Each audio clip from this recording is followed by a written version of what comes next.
சுக்கிரனை ராசிநாதனாக கொண்ட நம்மளுடைய ரிஷபராசி என்பவர்களுக்கு வருகின்ற பங்குனி மாதம் எப்படி இருக்குது? இந்த 2026 12வது மாதமாக வரக்கூடிய நம்மளுடைய பங்குனி மாதம் நம்மளுடைய ரிஷபராசி என்பவர்களுக்கு என்னென்ன மாற்றத்தை கொடுக்க போகுது? தமிழ் வருடத்தில் இந்த விசுவாச வருடத்தில் கடைசி மாதம் இந்த பங்குனி மாதம் இன்னும் ஒரு சில நாட்களில் பிறக்க இருக்கிறதுனால நவகிரக என்று சொல்லக்கூடிய சூரியன் மீன ராசியில் பிரவேசிக்கக்கூடிய காலகட்டம் தான் இந்த பங்குனி மாதம். இந்த குருவோடைய வீட்டில் சூரியன் பயிற்சி ஆகும்போது என்னென்ன மாற்றங்கள் நம்மளுடைய ரிஷபராசி என்பவர்களுக்கு நடக்கும்? ஏன்னா மிதுன ராசியில் ஏற்கனவே குரு பகவான் வக்ரகமாக இருக்கிறார். இந்த வக்ரக நிவர்த்தி ஏற்படக்கூடிய காலகட்டம் என்பதனால நம்மளுடைய ரிஷபராசி என்பவர்களுக்கு சின்ன சின்ன மாற்றங்கள் நிகழும். அது சாதகமான மாற்றமா பாதகமான மாற்றமா? சில ராசிக்காரர்களுக்கு அதிர்ஷ்டமாக இருக்கும், சில ராசிக்காரர்களுக்கு இந்த சூரியன் பயிற்சியானது சின்ன சின்ன இடைஞ்சலை கொடுக்கக்கூடியதாக இருக்கும். நம்மளுடைய ரிஷபராசி என்பவர்களுக்கு இது அதிர்ஷ்டமான மாற்றமா இடைஞ்சலான மாற்றமா அப்படிங்கிறத தொடர்ந்து இந்த வீடியோவில் ரொம்ப விளக்கமாக சொல்லியிருக்கோம். நிச்சயமாக நல்ல ஒரு யூஸ்ஃபுல்லான வீடியோவாக தான் இந்த வீடியோ இருக்கும். அதனால் வீடியோவை கடைசி வரைக்கும் பாருங்கள். நீங்கள் இப்போ தான் ஃபஸ்ட் டைமாக நம்ம சேனலை பார்க்குறதா இருந்தால் நம்ம சேனலை சப்ஸ்கிரைப் பண்ணிவிட்டு கூடவே இருக்கிற பெல் ஐக்கானையும் கிளிக் பண்ணிக்கோங்க. அப்போ தான் நாங்கள் போடுற ஒவ்வொரு வீடியோவுமே உங்களுக்கு நோட்டிஃபிகேஷனாக வரும். நீங்கள் ரிஷபராசி அன்பராக இருந்தால் மறக்காமல் நம்மளுடைய சேனலுக்கு ஒரு லைக் கொடுத்துட்டு உங்களுடைய உறவுகள் வகையில் நண்பர்கள் வகையில் யாராவது ரிஷபராசி அன்பர்கள் இருக்காங்க அப்படின்னா மறக்காமல் இந்த வீடியோவை அவங்களுக்கும் ஷேர் பண்ணி விடுங்க.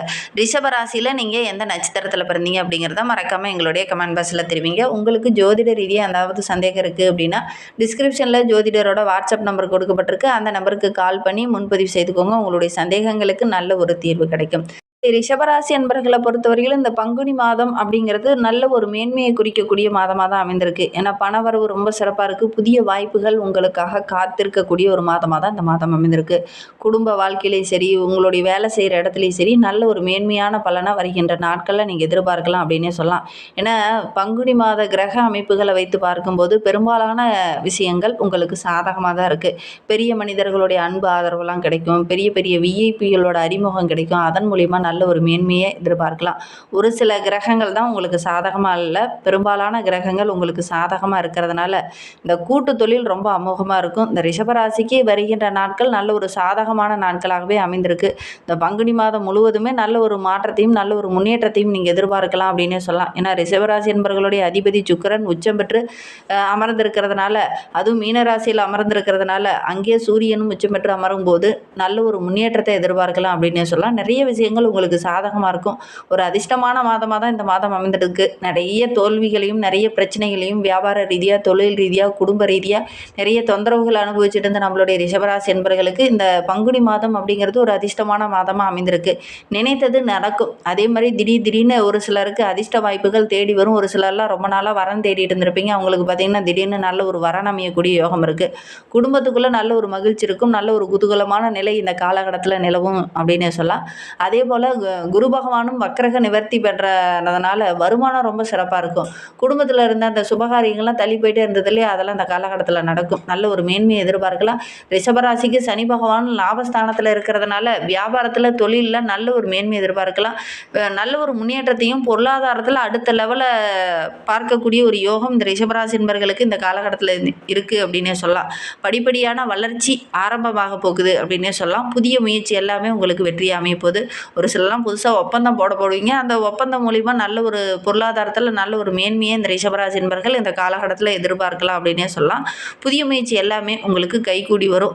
உத்தியோகத்தில் இருக்கிறவங்களுக்கு நல்ல ஒரு மேன்மை எதிர்பார்க்கலாம். ஒரு சிலருக்கு பதவி உயர்வு, ஊதிய உயர்வு இதெல்லாம் தேடி வரப்போகுது. நல்ல நல்ல வாய்ப்புகள் உங்களை தேடி வரப்போகுது. வாய்ப்புகளை மட்டும் கரெக்டாக பிடிச்சிக்கிட்டீங்க அப்படின்னா நல்ல ஒரு மேன்மையை எதிர்பார்க்கலாம். ஒரு தொழிலில் நஷ்டமே ஏற்பட்டுருக்கு, அந்த தொழிலில் லாபமே இல்லை அப்படின்னு நினச்சிங்க இல்லையா, அந்த தொழிலை கூட இந்த காலகட்டத்தில் கையில் எடுப்பீங்க. கொஞ்சம் திட்டமிட்டு செயல்படுவீங்க. நல்ல ஒரு லாபத்தை இந்த காலகட்டத்தில் நீங்கள் எதிர்பார்க்கலாம். நீங்களே எதிர்பார்த்துருக்க மாட்டீங்க இந்த தொழிலில் இவ்வளோ லாபம் கிடைக்குமா அப்படின்னு. அந்த அளவுக்கு நல்ல ஒரு மேன்மையாக வருகின்ற நாட்களில் இந்த ரிஷபராசி என்பவர்கள் எதிர்பார்க்கலாம் அப்படின்னே சொல்லலாம். வருமானம் சம்பந்தமான விஷயத்தில் எந்த ஒரு இடையூறுமே இந்த ரிஷபராசி என்பவர்களுக்கு இந்த காலகட்டத்தில் ஏற்படாது அப்படின்னே சொல்லலாம். ஏன்னா நீண்ட நாட்களாக ஒரு இடையூறு பிரச்சனை இந்த மாதிரியே போயிட்டு இருந்த உங்களுடைய வாழ்க்கையில் திடீர்னு நிறைய அதிர்ஷ்ட வாய்ப்புகள் தேடி வரப்போது. இந்த வாராக்கடன் கூட இந்த காலகட்டத்தில் வசூலாகும். அதே நேரத்தில் பங்குனி மாதம் 2ஆம் பாதியில், அதாவது ஏப்ரல் முதல் 2 வாரங்களில் பார்த்திங்கன்னா திடீர்னு சின்ன சின்ன செலவுகளும் வரும். கொஞ்சம் திட்டமிட்டு செயல்படணும். எதிர்பாராத வகையில் கடன் வாங்க வேண்டிய ஒரு சூழலுக்கும் தள்ளப்படுவீங்க. ஒவ்வொரு விஷயத்திலுமே கொஞ்சம் திட்டமிட்டு செலவு செய்கிறது ரொம்ப நல்லது. ஆடம்பரத்தை தவிர்க்கிறது நல்லது. பொதுவாகவே ரிஷபராசி அப்படின்னா ஆடம்பரமாக செலவு செய்வீங்க. அதனால் ஒரு சில இடைஞ்சல்கள் வரத்துக்கான ஒரு சூழ்நிலை இருக்குது. நல்லா முடிந்த அளவுக்கு திட்டமிட்டு செலவு செய்யுங்க. வருமானம் நல்லா இருக்குது அப்படின்னு ஆடம்பரமாக செலவு செஞ்சீங்க அப்படின்னா மாத கடைசியில் கொஞ்சம் செலவு செய்ய வேண்டிய ஒரு சூழ்நிலை இருக்குது. கவனமாக இருக்கிறது நல்லது. எந்த ஒரு விஷயத்துலையுமே அவசர முடிவு வேண்டாம். வருமானம் சிறப்பாக இருக்கிறதுனால சேமிக்க பழக்கத்தை கொஞ்சம் அதிகப்படுத்திக்கோங்க. கண்டிப்பாக வருகின்ற நாட்கள் உங்களுக்கு சிறப்பாக இருக்கும் அப்படின்னே சொல்லலாம்.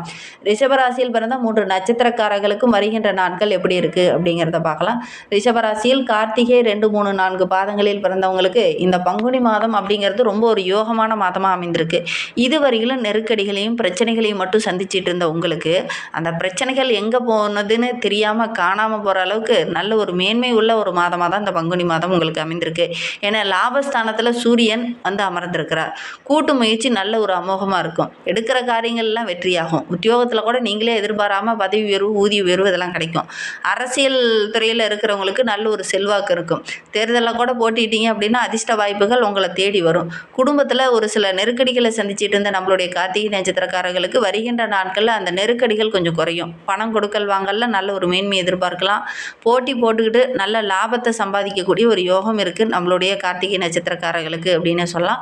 ஒரு சில சங்கடங்கள் வந்தாலும் அந்த சங்கடத்தை எப்படி சமாளிக்கணுங்கிற அந்த தைரியத்தை இந்த காலகட்டத்தில் நீங்கள் எதிர்பார்க்கலாம். ஒவ்வொரு விஷயத்துலையுமே தைரியமாக இறங்கி அந்த கரெக்டாக மெயின்டைன் பண்ணி மேன்மைக்கு வரக்கூடிய ஒரு யோகமான கிரக அமைப்பு தான் நம்மளுடைய கார்த்திகை நட்சத்திரக்காரர்களுக்கு அப்படின்னு சொல்லலாம். புதிய சொத்து வாங்கக்கூடிய யோகம், நீண்ட நாளாக கனவு உங்களுக்கு புதுசாக ஒரு வண்டி வாங்கணுங்கிற ஆசை, அந்த கனவு நனவாகும். 10ஆம் இடத்துல சனி இருக்கிறதுனால அடுத்து வருகின்ற 2.5 ஆண்டுகளுமே உங்களுக்கு ரொம்ப சிறப்பாக இருக்குது. மங்களகாரகன் குருவும் வக்கரக நிவர்த்தியாக இருக்கிறதுனால நல்ல ஒரு மேன்மையாக வருகின்ற நாட்களில் நம்மளுடைய கார்த்திகை நட்சத்திரக்காரங்க எதிர்பார்க்கலாம். அதோட கூட ஏப்ரல் 8ஆம் தேதி உங்களுக்கு சந்திராஷ்டமம். அன்றைய தினம் புதிய முயற்சியில் ஈடுபட வேண்டாம். நெல்லையப்பரை வழிபடுங்க. உங்களுக்கு இருக்கிற தொல்லைகள் கொஞ்சம் குறையும். ரோகிணி நட்சத்திரக்காரர்களுக்கு வருகின்ற நாட்கள் குறிப்பாக அந்த பங்குனி மாதம் எப்படி இருக்குது அப்படின்னா நல்ல ஒரு அதிர்ஷ்டமான மாதமாக அமைந்திருக்கு. ஏன்னா சனி பயிற்சி ஏற்பட்டிருக்கு. மிகப்பெரிய மாற்றத்தை அந்த சனி பகவான் உங்களுக்கு கொடுப்பார். இதுவரைக்கும் தொழிலில் வியாபாரத்தில் நிறைய நெருக்கடிகளையும் பிரச்சனைகளையும் சந்திச்சிட்டு இருந்த உங்களுக்கு அந்த நெருக்கடிகள் எல்லாமே விலகக்கூடிய ஒரு நேரம் தான். வியாபாரத்தில் நல்ல லாபம் கிடைக்கும். குடும்பத்தில் இருந்த பிரச்சனைகளுக்கு நல்ல ஒரு தெளிவு கிடைக்கும். எதிர்பாராமல் ஒரு சிலருக்கு இடமாற்றம் கிடைக்கும். ஒரு சிலருக்கு பதவி உயர்வு கிடைக்கும். தனியார் நிறுவனத்தில் வேலை செஞ்சுட்டு இருக்கிறவங்களுக்கு பணி நிரந்தரம் கிடைக்கக்கூடிய யோகம் இருக்குது. வேலையில் ஒரு விதமான பயம், குழப்பம், ஒரு விதமான அச்சம் இருந்தது இல்லையா, அதெல்லாம் மாறும். உங்களுடைய தகுதிக்கும் உங்களுடைய திறமைக்கும் ஏற்ற நல்ல ஒரு வருமானம் கிடைக்கும். ஆத்மகாரகன் என்று சொல்லக்கூடிய சூரியனும் லாபஸ்தானத்தில் வந்து அமரும்போது அரசு வழியில் ஏதாவது சின்ன சின்ன சலுகைகள் கிடைக்கும். இதுவரையிலும் எந்த வேலை இழுபறியாக இருந்துச்சோ அந்த வேலை ஒரு முடிவுக்கு வரும். உங்களுடைய செல்வாக்கு அதிகரிக்க ஆரம்பிக்கும். ஏப்ரல் 1 முதல் செவ்வாயும் லாபஸ்தானத்தில் வந்து அமரும்போது புதுசாக இடம் வாங்குவீங்க. வீடு வாங்குறதுக்கான யோகம் இருக்குது. புதிய முயற்சி எல்லாமே உங்களுக்கு வெற்றியாக அமையும். தொழிலெலாம் கூட ஒரு சிலருக்கு முடங்கி கிடந்திருக்கும். அந்த தொழிலை மீட்டெடுத்து நல்ல ஒரு லாபத்தை எதிர்பார்க்கலாம். பணியாளர்கள் உங்களுக்கு ஒத்துழைப்பாக இருப்பாங்க. பொது வாழ்வில் இருக்கிறவங்களுக்கு நல்ல ஒரு மேன்மை எதிர்பார்க்கலாம். குறிப்பாக பெண்களுக்கு இந்த காலகட்டம் அப்படிங்கிறது ரொம்ப யோகமாக இருக்குது. ஆரோக்கிய ரீதியாக சின்ன சின்ன பாதிப்புகளையும் தொந்தரவுகளையும் அனுபவிச்சுட்டு இருந்த நம்மளுடைய ரோகிணி நட்சத்திரக்காரர்களுக்கு அந்த பிரச்சனைகள் சரியாகும். எதிர்பாராமல் ஒரு சிலருக்கெல்லாம் பார்த்திங்கன்னா அரசாங்க வேலையே கிடைக்கக்கூடிய யோகம் இருக்குது. ஆடை ஆபரணங்கள், பொன் பொருள் இதெல்லாம் வாங்கக்கூடிய யோகம் இருக்குது. வியாபாரிகளுக்கு நல்ல லாபம் கிடைக்கக்கூடிய யோகம் இருக்குது. அதற்கான வழிகள்லாம் இந்த காலகட்டத்தில் தென்படும். நல்ல ஒரு மேன்மை எதிர்பார்க்கலாம். மாணவர்கள் படிப்பில் மட்டும் கொஞ்சம் கண்ணும் கருத்துமாக இருந்தீங்க அப்படின்னா நல்ல ஒரு மதிப்பெண் உங்களுக்காக காத்துட்டு முயற்சி பண்ணுங்கள். உங்களுக்கு சந்திராஷ்டமம் ஏப்ரல் 9ஆம் தேதி. அன்றைய தினம் மட்டும் கொஞ்சம் கவனமாக இருந்துக்கோங்க. வாழ்க்கை இன்னும் சிறப்பாக இருக்க இந்த ரோகிணி நட்சத்திரக்காரங்க லட்சுமி நரசிம்மனை வழிபடுங்க. நீங்கள் எடுக்கிற காரியங்கள் உங்களுக்கு வெற்றியாக அமையும். எதெல்லாம் சங்கடம் பிரச்சனை அப்படின்னு நினைக்கிறீங்களோ அதெல்லாம் ஒரு தெளிவு கிடைக்கும். மிருகசீரிடம் 1-2 பாதங்களில் பிறந்தவங்களுக்கு வருகின்ற நாட்கள் எப்படி இருக்குது, குறிப்பாக இந்த பங்குனி மாதம் என்னென்ன மாற்றத்தை கொடுக்கும் அப்படிங்கிறத பார்க்கலாம். நல்ல ஒரு முன்னேற்றமான மாதமாக தான் இந்த பங்குனி மாதம் உங்களுக்கு அமைந்திருக்கு. ஏன்னா தைரிய வீரிய பராக்கிரமக்காரகன் என்று சொல்லக்கூடிய செவ்வாய் ஏப்ரல் 1 முதல் ஜீவஸ்தானத்தில் செஞ்சிருக்கிறதுனால செய்கிற தொழிலில் நல்ல ஒரு மேன்மை எதிர்பார்க்கலாம். தொழிலை கூட விரிவுபடுத்தினீங்க அப்படின்னா நல்ல லாபம் கிடைக்கும். நீண்ட நாட்களாக ஒரு சில நெருக்கடிகளையும் பிரச்சனைகளையும் சந்திச்சிட்டு இருந்த உங்களுக்கு அந்த பிரச்சனையெல்லாம் சரியாகும். ஒரு நிம்மதியான வாழ்க்கையை இனி வருகின்ற நாட்களில் வாழ போகிறீங்க. தன வாக்கு குடும்பஸ்தானத்தில் புதனும் ஏப்ரல் 6 வரை ஜீவஸ்தானத்தில் செஞ்சிருக்கிறதுனால பணப்புழக்கம் ரொம்ப சிறப்பாக இருக்கும். எதிர்பாராமல் பண வரவு கிடைக்கும். குடும்பத்துக்குள்ளே நல்ல ஒரு மகிழ்ச்சி இருக்கும். புதிய சொத்து வாங்கக்கூடிய யோகம் இருக்குது. வியாபாரிகளுக்கு நல்ல லாபம் கிடைக்கும். முந்தைய மாதத்தில் இருந்த அந்த இடையூறுகள் எல்லாமே மாறும். சனி பெயர்ச்சி, இந்த குரு பெயர்ச்சி, செவ்வாய் பெயர்ச்சி இது எல்லாமே உங்களுக்கு சாதகமாக இருக்குது. அதனால் நல்ல ஒரு மேன்மையாக வருகின்ற நாட்களில் இந்த மிருகசீரிட நட்சத்திரக்காரங்க எதிர்பார்க்கலாம். அதோட கூட உங்களுடைய இஷ்ட தெய்வத்தையும் உங்களுடைய குல தெய்வத்தையும் வழிபட்டீங்க அப்படின்னா நல்ல ஒரு மேன்மை எதிர்பார்க்கலாம். இந்த மிருகசீரிட நட்சத்திரக்காரங்க முருகப்பெருமானை வழிபடுங்க. நல்ல ஒரு மாற்றத்தை எதிர்பார்க்கலாம். உங்களுக்கு முருகரை ரொம்ப பிடிக்கும் அப்படின்னா முருகனுக்கு அரோகரா, கந்தனுக்கு அரோகரா, வேலனுக்கு அரோகரா அப்படிங்கிற அந்த முருகப்பெருமானோட மூல மந்திரங்களை மறக்காமல் ஒரு டைம் எங்களுடைய கமெண்ட் பாக்ஸில் தெரிவிங்க. ஜோதிட ரீதியாக எந்த சந்தேகம் இருந்ததுனாலும் டிஸ்கிரிப்ஷனில் நம்பர் கொடுத்துருக்கோம். அந்த நம்பருக்கு காண்டாக்ட் பண்ணுங்கள். இந்த மாதிரி பயனுள்ள தகவலை தொடர்ந்து கேட்கணும் அப்படின்னு நினச்சிங்கன்னா நம்ம சேனலை சப்ஸ்கிரைப் பண்ணிக்கோங்க. கூடவே இருக்கிற பெல் ஐக்கானையும் கிளிக் பண்ணிக்கோங்க. அப்போ தான் நாங்கள் போடுற ஒவ்வொரு வீடியோவுமே உங்களுக்கு நோட்டிஃபிகேஷனாக வரும். இந்த வீடியோவை முழுமையாக பார்த்ததற்கு மிகவும் நன்றி. தேங்க்யூ.